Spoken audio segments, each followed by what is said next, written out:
Okay. Checking 31.5 hertz and such, and 40 hertz secured a rattle up there. 31.5 hertz has secured a rattle back of the room, which was a conduit going over piping for the central heating. It's 25 hertz.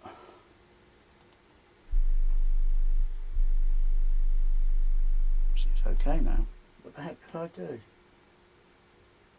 I had a rattle somewhere, what I thought or think I could hear, over my shoulder, over to the maybe right rear of the room, but can't notice it now. Oh, bloody hell, so I'm doing the video, don't know why. I can't notice it now. Let's go back to 31.5.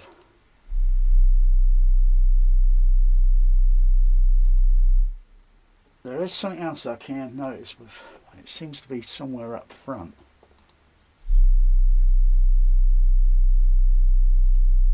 Thing is, when you move around, the pressure, due to standing wave, the pressure could get a little bit more equal on both sides of your ears, thus masking, audio masking, some kind of rattle, jittering. There's something that's wouldn't be fundamentally pure to the signal. It'd be like putting a microphone up close to the speaker and putting a tone through it, and then gradually increasing the amplitude. Eventually I'm going to see the fundamental frequency followed along with other frequencies that are called harmonics, and they are not true, they're false. So, and then you say, well, boom, I guess you have to take the gain level down a little bit, and this is going to be about the max level of the music play or film, whatever. Otherwise, a little bit more than that, then particularly when a fundamental frequency or whatever comes around. And I suppose you also got to do like a random of frequencies, or do a frequency sweep and increasing the level. With frequency sweep be very complicated, because you see the normal fundamental tones, and then if increase, and then start then to see something a little bit but it wouldn't be like all frequencies playing all at the same time, because the frequency sweep goes right through the range, so it's never playing the same frequency or frequencies all at the same time. It's just quickly going through, and then gives you a frequency graph representation. I can't say the bloody word. I could probably type it, but I can't say it. What the? It gives you a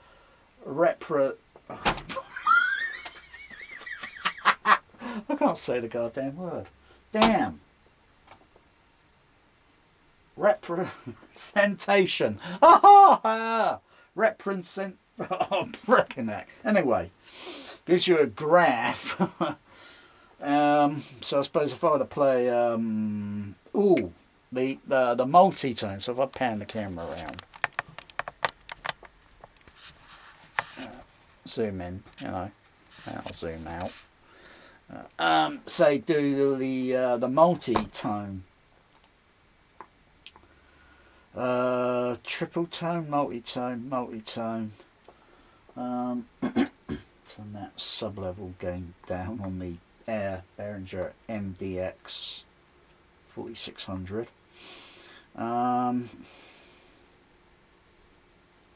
Let's go 1020. Okay. turn on the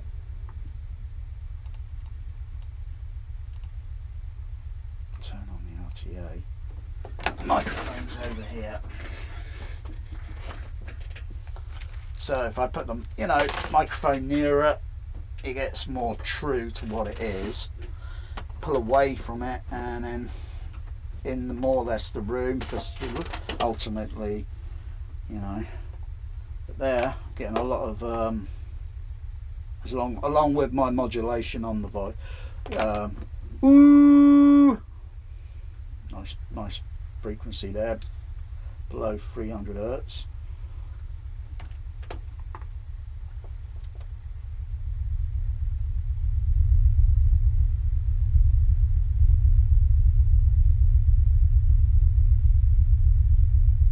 That's not too bad. I thought it would crack up, but I've turned the level up on the so if I unmount the camera, unmount it, flip the video monitor over,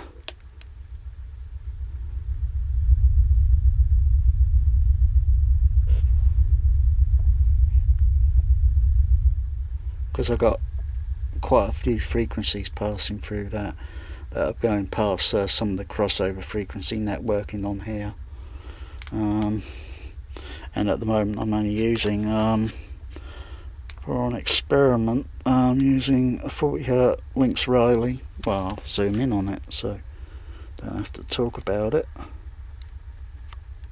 Does it focus? There we go. Look at that.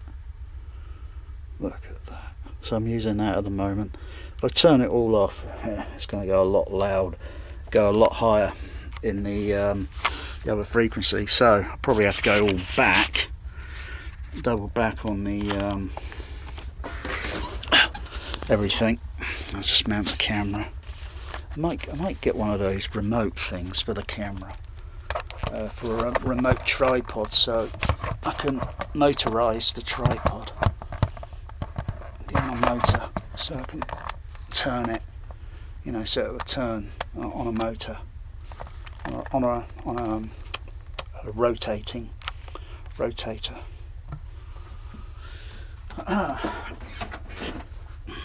So if I go back to the turn that generator off there, the multi-tone. Sometimes I use the multi-tone because it's using, if I go through the sub, my cat bear's having a go at the TV.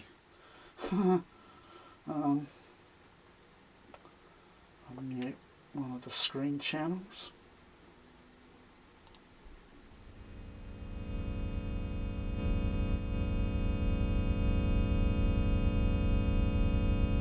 That's not too bad. Don't know why it's not any higher than that. Output level on the computer is at 100% or 100. It's okay. I'm not clipping.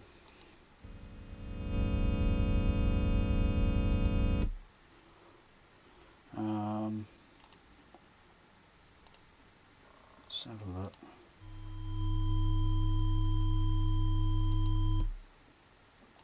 Half decade, 120th.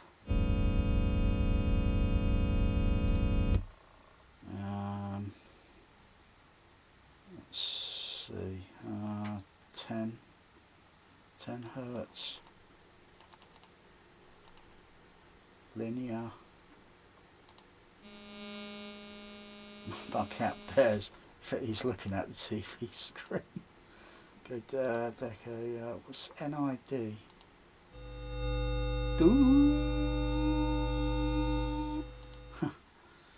Good musical tones, I'll use decade.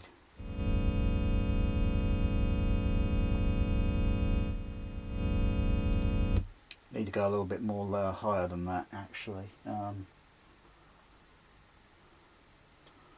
then I've got the gain level on the DCX at 0 dB at the moment. Other levels, bass is at 0, or screen bass. HF horns at -6 dB. I only use that tone sometimes if I use the microphone up very close to the HF horns, and put the tone through. But the microphone positioning has got to be precise. Thus, I got the screen in the way. The HF horns, stage left and right, are towed in, so they're coming down at this angle and at this angle. And stage left, center, and right center are all at the same, but everything's tilted. Everything's tilted downwards, so the sound comes down this way. Actually, it sometimes appear it's about middle height of the screen, even though the screen material's doing something with it and giving it an illusion or an appearance. Because otherwise I thought my attention would be listening a little bit more upward towards the screen rather than, you know, I know where the HF horns are. If I take the screen out of the way, it'd probably sound different, and then my attention might be drawn a little bit more upward. But it's not a problem, because the sound gets to every seat in the room. Unlike some home cinemas where they got tower speakers and a tiny little thing called a centre channel laying on the floor, that is not going to get sound seat to seat, no way. And they call it a home theatre. I don't know what they call that, but mismatched speakers is an absolute yeah. And then I might use a cocktail of pink noise. Actually, I could use two cocktails. A cocktail of multi-tone and a cocktail of pink noise. I haven't thought of trying that. And with the microphone up close to the screen, even though some of the HF horns are going to be a little bit slightly, you know, ideally, clinically, for more precise, thorough testing, it's got to be like the HF horns got to all be taken down, or the screen's got to be moved out the way. The microphone's got to be placed up in a position, maybe on axis or off axis, and very close to the HF horn, so I'm getting the tone. And then I've set up multi microphones, so I don't have to go behind the screen, keep moving the microphone around, and I'll just patch it through the audio mixer down here, and then just go through the tones by muting each microphone in turn, because you can't have all the other microphones on, because the other microphones are going to pick up the other sound down this end, and then go through each. Ideally, everything, textbooks that is, it should be all the same.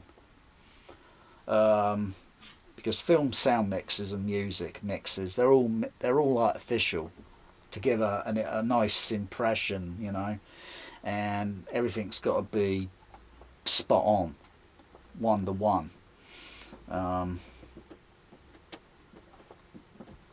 So there are not many home theatre owners that would go through that thorough testing of manual EQ, manual auto, all this auto EQ rubbish, and you all wonder out there why it sounds unappealing.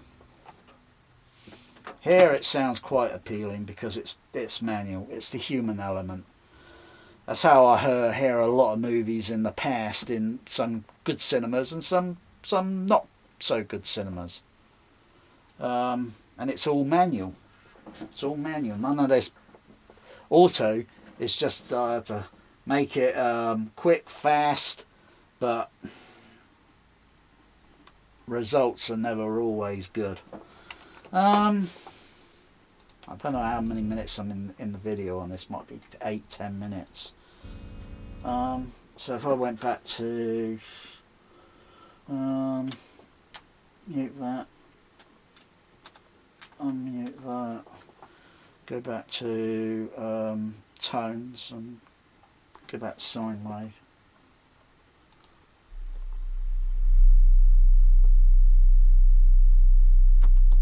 Yeah, there's something up front. It's very, but the tone playing at that sound pressure level wouldn't be playing usually at that level on a film. My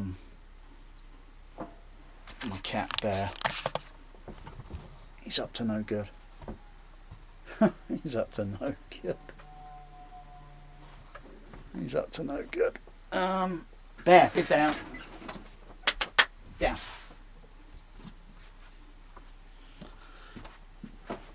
Oh my goodness. He is going to be he is a very strong cat. I'm not kidding. He's jumped up a few times. I haven't had a video yet. He's jumped up a few times, had his claws on the TV and almost pulled it over. Don't say he's going to do it now. There he is. He's attacking the screen. You know, you move the cursor around, or even if the cursor's not moving around, he goes up and attacks it.